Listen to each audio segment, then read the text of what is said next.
Admiral Zeftar of the Vorthak Empire stood before the massive holographic display in his flagship's command center. The blue light cast eerie shadows across his scaled face as he studied the tactical information floating before him. Earth hung suspended in the center of the display, a small blue marble that had become the focus of the greatest military campaign in galactic history. "Admiral, the final fleet reports are coming in," announced his aide, Commander Rilex. The younger officer's voice carried a mixture of excitement and nervousness that had become common among the crew in recent weeks. Zeftar nodded slowly, his 4 eyes tracking the incoming data streams. Numbers cascaded down the sides of the hologram, each figure representing thousands of warships, millions of soldiers, and the combined military might of 7 different alien civilizations. The alliance they had forged was unprecedented in scope and purpose. 2,400,000 vessels, Rilex continued, reading from his personal display tablet. 67 billion ground troops across all member species. Energy weapons capable of cracking continents. Orbital bombardment platforms that can turn entire hemispheres into molten slag. The Admiral's mandibles clicked together in satisfaction. In his 3 centuries of military service, he had never seen such overwhelming force assembled for a single campaign. Not even the legendary siege of Korthak Prime had required such massive resources. "And our target?" Zeftar asked, though he already knew the answer. 7 billion humans on a single world. No significant space navy. No energy shields protecting their major population centers. Their most advanced weapons appear to be primitive chemical projectiles and crude nuclear devices. Rilex paused, consulting his tablet again. Intelligence suggests they have only recently achieved basic spaceflight capability. The Admiral turned away from the hologram and walked to the massive viewport that dominated one wall of the command center. Through the reinforced crystal, he could see the vast armada stretching out in all directions. Ships from the Vorthak Empire floated alongside vessels from the insectoid Krikthar Collective. The crystalline battle cruisers of the Caesiri gleamed like jewels against the black of space, while the organic bioships of the Yelith writhed slowly through the formation like massive spaceborne serpents. It had taken 5 years to assemble this alliance. 5 years of careful diplomacy, strategic negotiations, and shared intelligence gathering. The humans had no idea what was coming. "Sir, may I ask why we're deploying such overwhelming force against such a primitive species?" Rilex ventured carefully. Surely a single battle group would suffice for planetary conquest. Zeftar's primary eyes remained fixed on the fleet, while his secondary eyes rotated to regard his aide. The question was reasonable, he admitted. On the surface, the human homeworld presented no significant military threat to any member of their alliance, let alone all 7 civilizations combined. "Tell me, Commander," the Admiral said slowly, "what do you know about human expansion patterns?" Rilex activated his tablet, scrolling through files of surveillance data. "They've established colonies on 12 worlds over the past 50 standard years. Population growth indicates they'll reach 15 worlds within the next decade. Standard expansion rate for a developing species. Standard, yes. But examine the pattern more closely." The younger officer frowned, manipulating the data display. After several moments, his expression shifted to one of growing concern. "They're not following optimal resource acquisition protocols. Most species colonize worlds based on mineral wealth, strategic positioning, or technological advantages. Humans seem to be selecting worlds almost randomly." "Not randomly," Zeftar corrected. "Systematically. They're not expanding to gather resources or establish strategic footholds. They're spreading their population across as many viable worlds as possible, as quickly as possible. Every human colony becomes a self-sufficient backup of their entire civilization." The implications began to dawn on Rilex. "They're preparing for war? They're preparing for survival?" the Admiral replied grimly. "Our intelligence analysis suggests that within 2 centuries, human colonies will span 1,000 worlds. Within 5 centuries, 10,000. Their reproductive rate and expansion velocity are unprecedented in galactic history." Zeftar activated a secondary holographic display, showing projected expansion patterns based on current human growth rates. Red dots representing human worlds spread across the galaxy like an infection, consuming territory that belonged to established civilizations. But they're primitive, Rilex protested. Their technology is centuries behind ours. Their weapons are crude, their ships are slow. Their military doctrine is based on planetary warfare. Today, yes. But evolution is not merely biological, Commander. These humans adapt and improve their technology at an alarming rate. 50 years ago, they had not achieved spaceflight.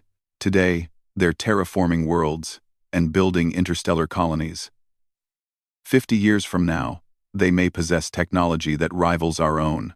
The Admiral manipulated the hologram, zooming in on Earth itself. The planet's surface was covered with lights representing major population centers, industrial complexes, and transportation networks. From space, it looked almost like a circuit board, pulsing with activity and energy. Consider also their psychological profile, Zeftar continued.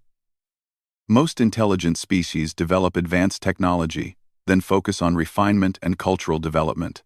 They become comfortable with their achievements and lose the drive for rapid advancement.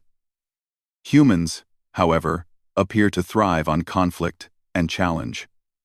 Their entire history is a series of wars, competitions, and struggles against environmental hardships.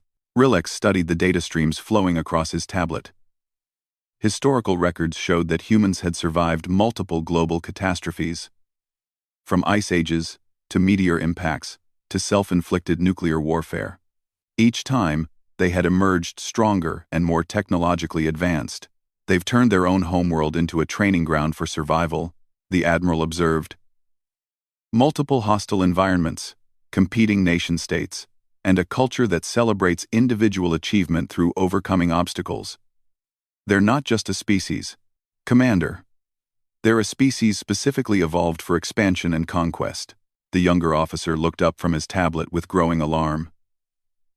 You're suggesting they represent a long-term existential threat to galactic civilization? I'm stating it as fact, Zeftar replied firmly.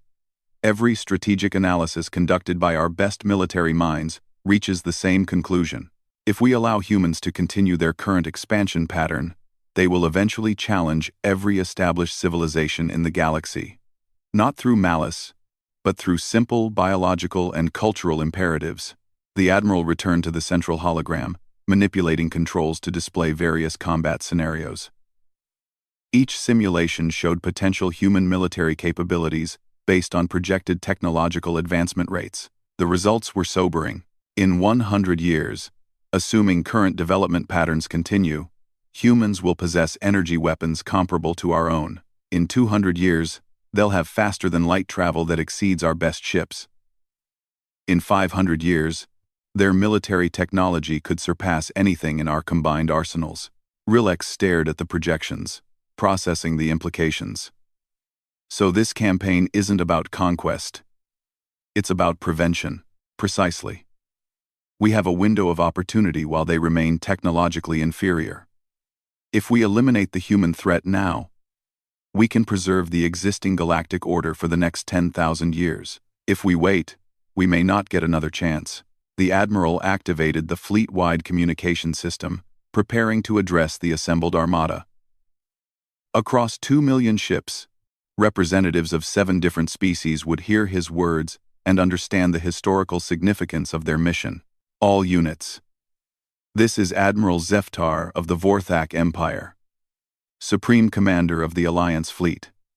In 12 hours, we will begin the final approach to the human homeworld. This campaign represents the culmination of 5 years of planning and preparation. His words echoed across the vast fleet, translated instantly into multiple languages for the various alien crews. In the insectoid hives of the Kreekthar ships, warrior drones clicked their mandibles in anticipation. On the bioships of the Yelith, symbiotic crew members pulsed with shared excitement. The crystalline Saziri vessels hummed with harmonic frequencies that expressed satisfaction and determination. You may wonder why such overwhelming force is necessary against a single primitive world, Zeftar continued. The answer is simple. We are not merely conquering a planet. We are preventing the rise of the greatest threat our civilizations have ever faced." The admiral paused, allowing his words to sink in across the fleet. Human expansion patterns indicate they will spread across thousands of worlds within the next few centuries. Their technological advancement rate suggests they will possess military capabilities exceeding our own within our lifetimes. Their psychological profile indicates they will use such capabilities to challenge every established civilization in the galaxy. Through the viewport, he could see weapon systems charging across the massive fleet. Energy cannons that could level mountains began to glow with accumulated power. Missile tubes loaded with planet-killing warheads prepared for deployment. The bioships of the Yelith extruded organic weapons that looked like massive tentacles tipped with corrosive acid dispensers. "Today, we end this threat before it can fully manifest," Zeftar declared. "Today, we preserve the peace and stability that has existed in this galaxy for 10,000 years. Today, we ensure that our children and our children's children will inherit a universe where established civilizations can continue to flourish without challenge." The response from the fleet was overwhelming. Ships across all 7 species began broadcasting acknowledgement signals, battle hymns, and declarations of commitment to the mission. The space around Earth filled with the electronic voices of 67 billion soldiers preparing for the largest military campaign in galactic history. Rilex monitored the incoming signals, organizing them into tactical reports for the Admiral's review. "All ships report combat readiness, sir. Weapon systems are charged, and targeting solutions are locked. Ground assault forces are loaded and ready for planetary deployment." Zeftar nodded, studying the final preparations. Everything had proceeded exactly according to plan. The humans had no idea their world was about to be attacked by the combined military might of 7 civilizations. Their primitive sensor technology wouldn't detect the incoming fleet until it was far too late to mount any meaningful defense. "What about human communications?" the admiral asked. "Are we prepared to jam their planetary networks when the assault begins?" "Electronic warfare specialists from all 7 species are coordinated and ready," Rilex confirmed. "Human communication systems are primitive and centralized. We can sever all planetary communications within minutes of beginning the attack. They won't be able to coordinate any defense efforts or send warning signals to their colonial worlds." The admiral smiled, revealing rows of sharp teeth evolved for tearing flesh. The humans had made a critical error in maintaining centralized communication systems. Most advanced civilizations distributed their networks across multiple redundant pathways, specifically to prevent such vulnerabilities. Human technology was simply too primitive to implement such safeguards. "Excellent. Begin the final approach. All ships are to maintain formation and prepare for coordinated assault. We will eliminate all major population centers simultaneously, then proceed with systematic extermination of remaining human settlements." The massive fleet began moving toward Earth, engines creating brilliant flares of light against the darkness of space. 2 million warships, representing the apex of galactic military technology, descended toward a small blue world whose inhabitants had no idea their entire species was about to be erased from existence. Admiral Zeftar watched the approach begin, confident that within 72 hours, the human threat would be eliminated forever. The galaxy would be safe for established civilizations to continue their peaceful development without interference from an aggressively expanding species. It was, he reflected, a perfect military operation. Overwhelming force applied against a technologically inferior enemy, with complete tactical surprise. Every strategic principle favored their success. The humans had no chance of survival. As Earth grew larger in the viewport, the Admiral began composing his post-battle report for the Alliance Council. The document would become a historic record of how 7 civilizations had united to preserve galactic peace and stability. Future generations would study this campaign as an example of effective threat prevention and strategic cooperation. The Great War against humanity was about to begin, and its outcome was already determined. General Sarah Chen stood in the underground command center buried 3 kilometers beneath the Colorado Mountains, watching dozens of holographic displays that showed incoming sensor data from across human space. The facility had been designed to survive direct nuclear assault. But what was approaching Earth made nuclear weapons look like children's toys. "Ma'am, We're getting readings on long-range sensors that don't match anything in our databases, reported Colonel Martinez, his voice tight with controlled tension. 2 million contacts, various sizes, moving in formation toward our solar system. Chen moved to the central display, her boots clicking against the reinforced metal flooring. At 55, she had spent her entire adult life preparing for threats to human civilization. She had planned for nuclear war, asteroid impacts, pandemic outbreaks, and even theoretical alien contact.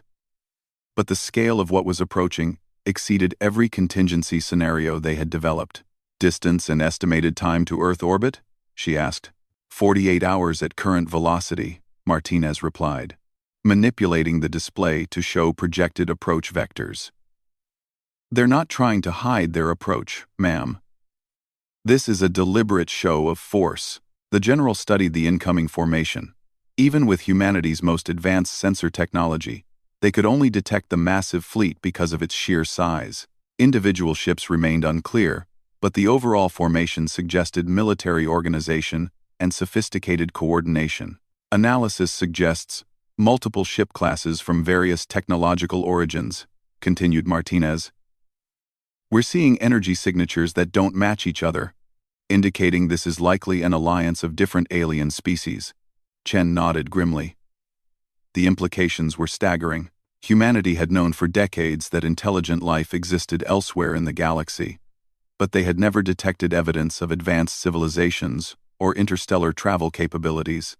The sudden appearance of such a massive fleet suggested they had been deliberately kept ignorant of galactic politics until now.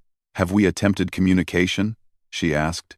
Multiple broadcasts on all frequencies in every human language, plus mathematical sequences and universal scientific constants, reported communications specialist Thompson from her station.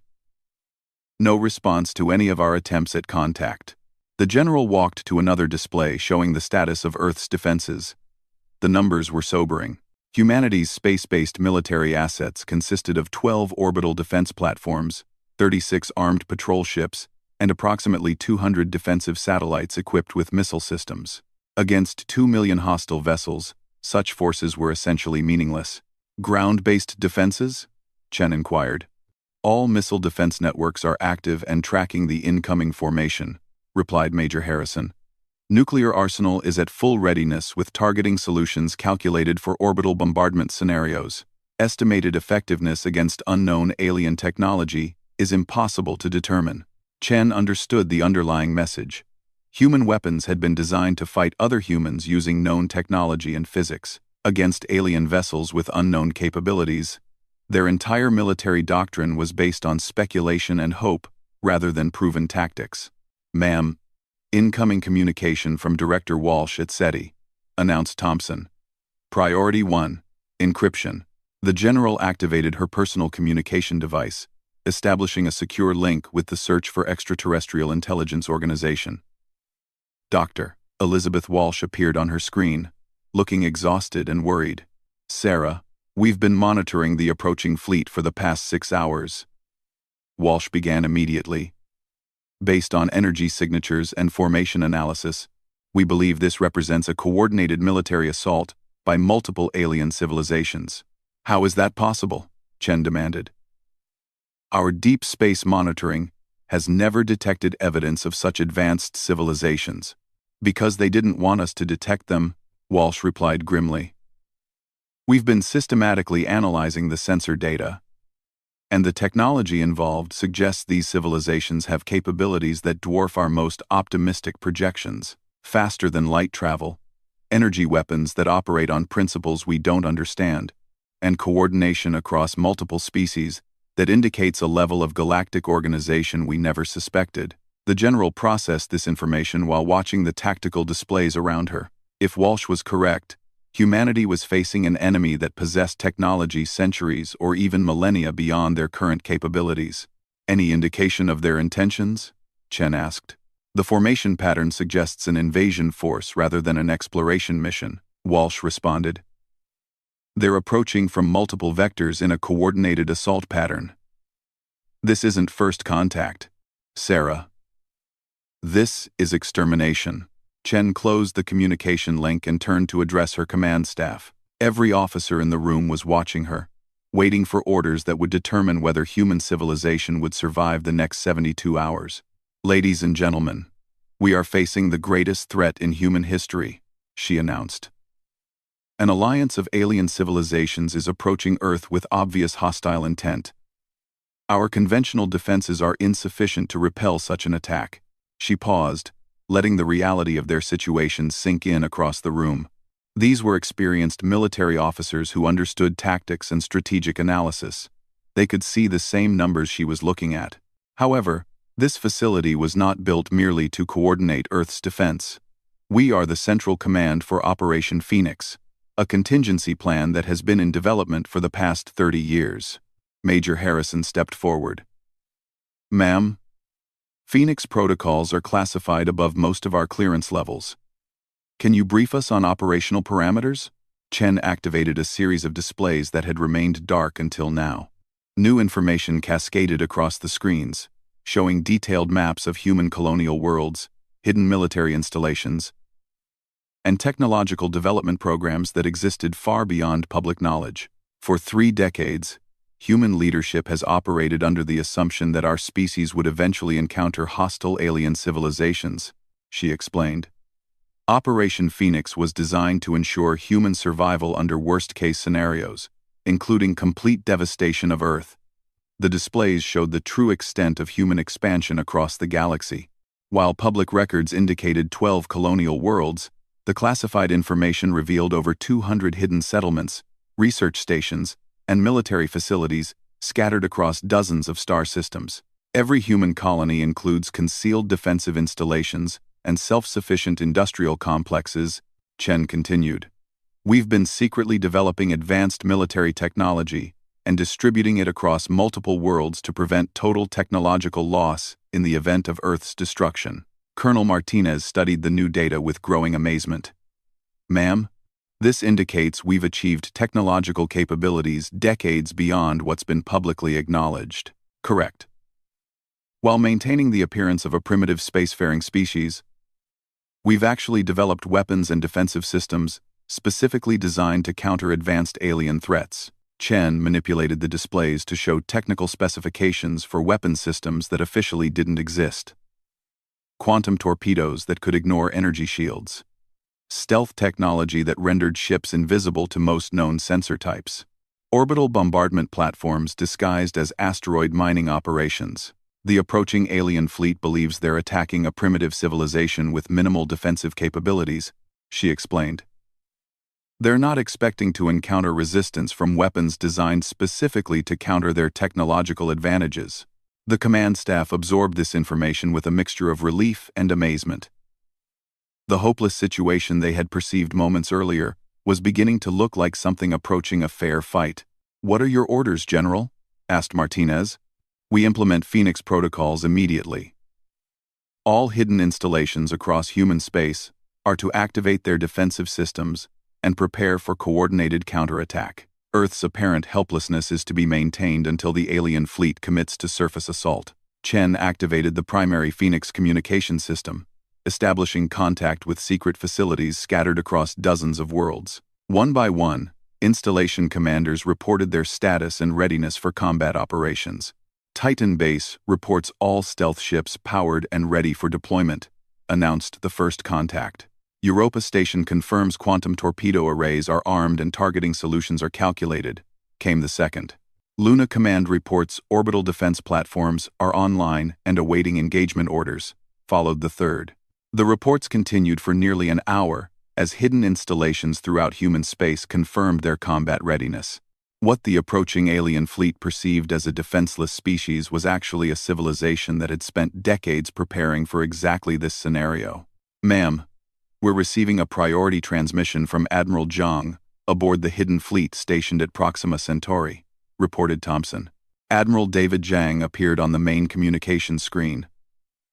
Behind him, the bridge of his command ship bustled with activity as his crew prepared for combat operations. Sarah, our long-range sensors confirm the alien fleet composition, he reported. 2 million ships, representing multiple species and technological approaches. They've assembled overwhelming force under the assumption they're facing primitive opposition. What's your assessment of our chances? Chen asked. If they had accurate intelligence about our actual capabilities, this would be a difficult engagement, Zhang replied honestly. But they're planning their assault based on incomplete information. They expect no significant space-based resistance and minimal coordination between defensive installations. The Admiral manipulated displays on his bridge to show tactical projections. We've identified critical vulnerabilities in their formation pattern. They're organized for bombardment and invasion rather than space combat. If we can achieve tactical surprise with our hidden assets, we can inflict severe damage before they realize what they're facing. Chen nodded, studying the strategic situation. The approaching aliens had made a classic military error by underestimating their enemy's capabilities. Their formation was optimized for attacking a defenseless target rather than engaging a prepared military force. Begin Phase 1 of Phoenix operations, she ordered. All installations are to maintain communications, silence, and defensive postures until the alien fleet enters Earth orbit. No defensive actions are to be taken until they commit to surface assault. Across human space, secret facilities powered down their communication systems and activated stealth protocols. To external sensors, the hidden installations would appear to be nothing more than routine industrial operations or natural phenomena. Meanwhile, aboard the approaching alien fleet, Admiral Zeftar continued to monitor what appeared to be a completely defenseless target. His sensors detected no significant military installations, no energy signatures indicating advanced weapons, and no evidence that the humans were even aware of the approaching threat. Admiral, we're detecting some communication activity from the human homeworld, reported Commander Rilex. Multiple transmissions on primitive electromagnetic frequencies. Content? Zeftar asked. Appears to be routine civilian communications. News broadcasts, commercial data transmissions, entertainment programming. No evidence of military coordination or emergency protocols. The Admiral smiled with satisfaction. The humans were maintaining their normal daily activities because they had no idea what was approaching their world. Even their most advanced sensors were apparently incapable of detecting the fleet until it was too late to mount any meaningful defense. Excellent. Maintain current approach vector. All ships are to prepare for orbital bombardment on my signal. What Admiral Zeftar didn't realize was that the human communications he was monitoring had been carefully crafted by Operation Phoenix psychological warfare specialists. Every transmission was designed to reinforce the impression that Earth remained unaware of the approaching threat. In reality, every major population center on Earth was quietly implementing evacuation procedures that had been planned and practiced for decades. Underground facilities were being activated, orbital defense installations were powering up their weapons systems, and hidden military assets throughout the solar system were moving into attack positions. The greatest military campaign in galactic history was about to become the greatest military miscalculation in galactic history. The aliens who thought they were exterminating a primitive species were actually walking into a trap that had been 30 years in the making. General Chen watched the tactical displays as both sides prepared for a battle that would determine the future of human civilization. In 48 hours, the galaxy would learn whether humanity truly deserved its growing reputation as a species that thrived on impossible challenges. The war was about to begin, but not in the way anyone expected. The first sign that something was wrong came when Admiral Zeftar's flagship sensors detected energy signatures that shouldn't have existed.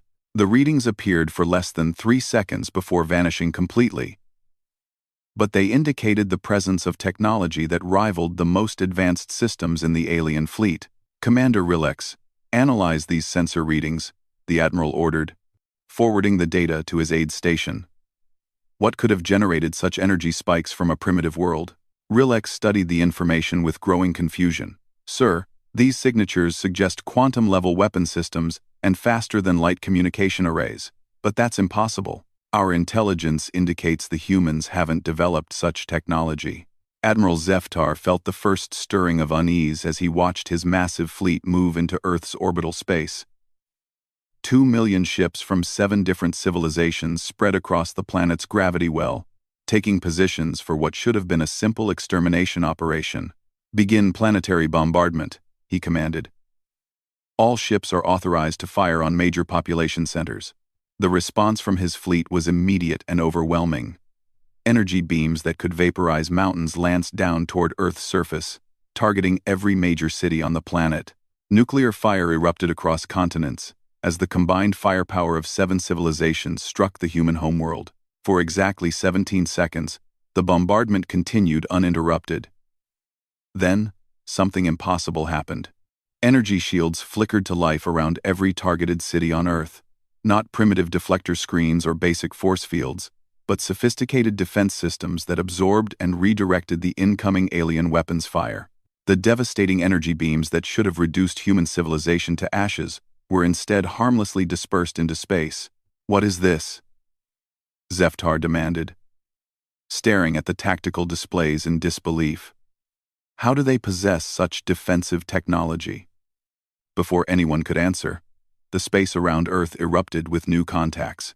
Ships that had been completely invisible to sensors suddenly materialized throughout the alien formation. Not dozens or hundreds, but thousands of vessels that appeared to have been hiding using stealth technology that exceeded anything in the alien arsenal. Commander Rilex's voice cracked with shock as he processed the incoming data. "Admiral, we're detecting over 10,000 human vessels within our formation. They're armed with weapons I don't recognize, and they're targeting our ships." The first volley from the hidden human fleet tore through the alien formation like a scythe through wheat. Quantum torpedoes that ignored energy shields struck alien ships with devastating effectiveness. Directed energy weapons that operated on principles the aliens didn't understand carved through their most heavily armored vessels as if they were made of paper. In the first 60 seconds of combat, the alien alliance lost over 50,000 ships. "Impossible!" Zeftar shouted, watching his carefully planned formation dissolve into chaos. Human technology is primitive. Their weapons are crude chemical projectiles and basic nuclear devices. Admiral Zhang's voice echoed across all alien communication frequencies, broadcast from his hidden command ship, using technology that penetrated their most sophisticated jamming systems. "This is Admiral David Zhang of the Terran Defense Force," his calm voice announced to the shocked alien fleet. "You have committed an act of war against the human species. You are ordered to stand down immediately, or face complete destruction." Zeftar activated his fleet-wide communication system, attempting to rally his scattered forces. "All ships, maintain formation and return fire. They're using some kind of advanced defensive technology, but they cannot have enough ships to match our numbers." The alien fleet began to reorganize, bringing their superior numbers to bear against the human defenders. Energy weapons that could crack planets focused their fire on the revealed human ships. Missile volleys that could devastate star systems targeted the orbital defense platforms protecting Earth. But the humans had spent 30 years studying alien technology and developing specific countermeasures. Every weapon the aliens deployed was met by defenses specifically designed to neutralize that type of attack. Energy absorption systems nullified directed energy weapons. Point defense arrays intercepted incoming missiles with perfect accuracy. Quantum jammers disrupted alien targeting systems and communication networks. What should have been a one-sided massacre was becoming the most evenly matched battle in galactic history. "Admiral, we're receiving reports from across the fleet," Rilex announced, his voice filled with growing panic. "The humans are using weapons that ignore our shield technology. Their energy output suggests power generation systems that exceed our theoretical maximums. How is this possible?" Zeftar studied the tactical displays showing the battle raging around Earth. His forces still outnumbered the human defenders by more than 20 to 1. But human technology was proving far more effective than their numerical disadvantage suggested. "They've been deceiving us," he realized with growing horror. "This entire species has been masquerading as primitive, while secretly developing military technology specifically designed to counter our capabilities." The Admiral's worst fears were confirmed when additional human fleets began arriving from across the solar system. Ships emerged from concealed bases on Mars, Jupiter's moons, and the asteroid belt. Each formation was equipped with weapons that seemed to violate known laws of physics. General Chen watched the battle unfold from her underground command center, coordinating defensive operations across multiple star systems. The alien fleet was discovering that attacking humanity required facing not just Earth's defenses, but hidden installations throughout human space. Ma'am, Phoenix installations throughout the galaxy are reporting successful engagement of alien scouting forces, reported Colonel Martinez. Our stealth technology is proving effective against their sensors. Chen nodded, studying reports from human colonies that the aliens hadn't even known existed. While the main alien fleet attacked Earth, smaller human forces were systematically destroying alien supply lines and reinforcement fleets across dozens of star systems. "What's our casualty status?" she asked. "Remarkably light, considering the scale of the engagement," Martinez replied. "Alien weapons are powerful but predictable. Our defensive systems are performing exactly as designed. The General activated communication links with human commanders throughout the galaxy, coordinating a defensive strategy that spanned hundreds of worlds and thousands of ships. This is General Chen, to all Phoenix installations," she announced. "Execute Phase 2 operations. All hidden assets are authorized for full engagement.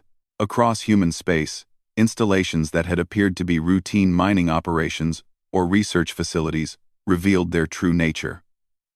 Orbital weapons platforms emerged from asteroid camouflage, stealth ships decloaked throughout alien territory. Battle stations that had been disguised as space debris powered up weapon systems that had been secretly developed for decades. The aliens who thought they were conducting a simple extermination campaign suddenly found themselves fighting a distributed military force that had been preparing for this exact scenario for 30 years. Admiral Zeftar watched his Grand Alliance disintegrate as human forces demonstrated technological capabilities that exceeded anything in the alien arsenal.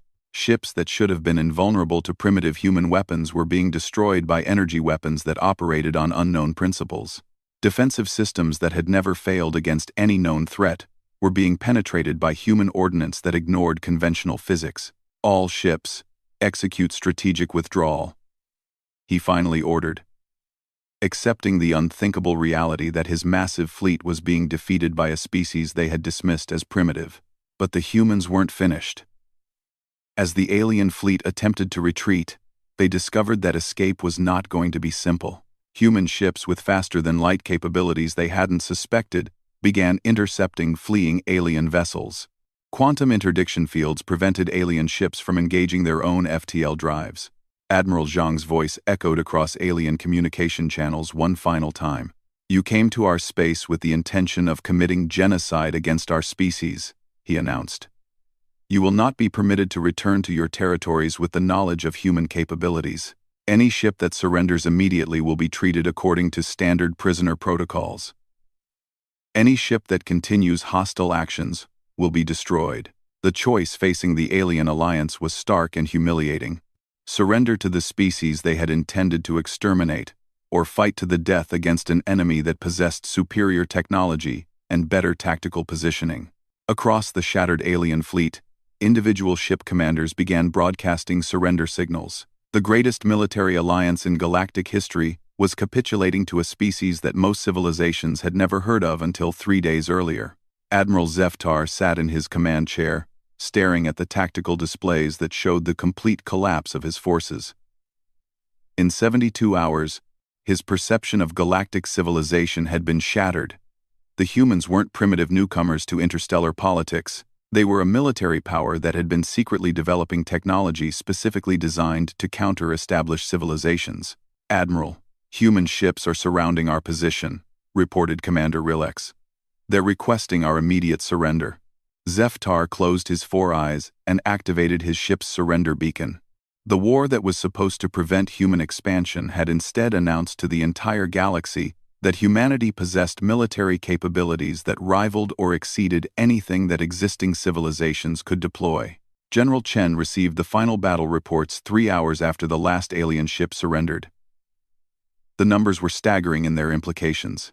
7 advanced civilizations had deployed the largest military force in galactic history, only to be defeated by a species that most of the galaxy considered primitive and harmless.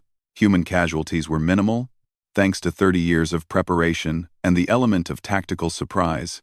Alien losses were catastrophic, with over 60% of their fleet destroyed or captured. The balance of power in the galaxy had shifted permanently in a single engagement. "Ma'am, we're receiving communication requests from dozens of alien civilizations that weren't involved in the attack," reported Thompson. "They're requesting diplomatic contact and expressing interest in peaceful relations with humanity," Chen smiled grimly. Word of humanity's victory over the seven-species alliance would spread throughout the galaxy within weeks. Every established civilization would suddenly realize that the expanding human presence represented not a primitive threat, but a sophisticated military power that could defend itself against any aggressor.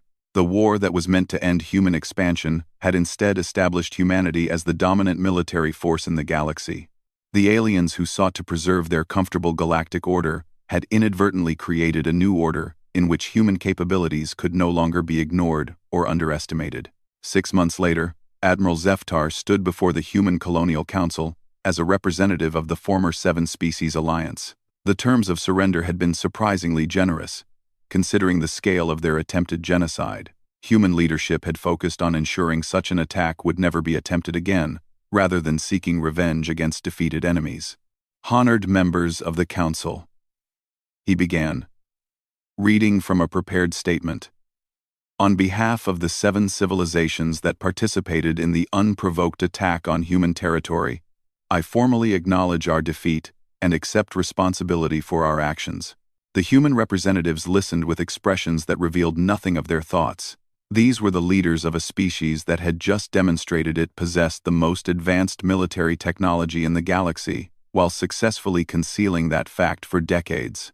"We understand now that our assessment of human capabilities was catastrophically incorrect," Zeftar continued.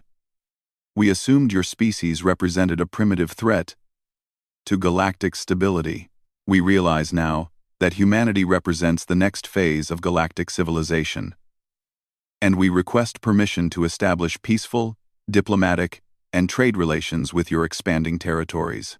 The chairman of the Human Colonial Council, an elderly woman who had overseen the development of Operation Phoenix, responded with quiet authority. "Your attack on our homeworld was based on fear of human expansion and technological development," she observed. "That fear was not entirely irrational. Humanity is indeed expanding rapidly across the galaxy, and our technology is advancing faster than most established civilizations consider comfortable." She paused, allowing her words to resonate throughout the chamber. "However, your response to that perceived threat was to attempt genocide. This approach failed not because humanity is militarily superior, but because we learned long ago that survival requires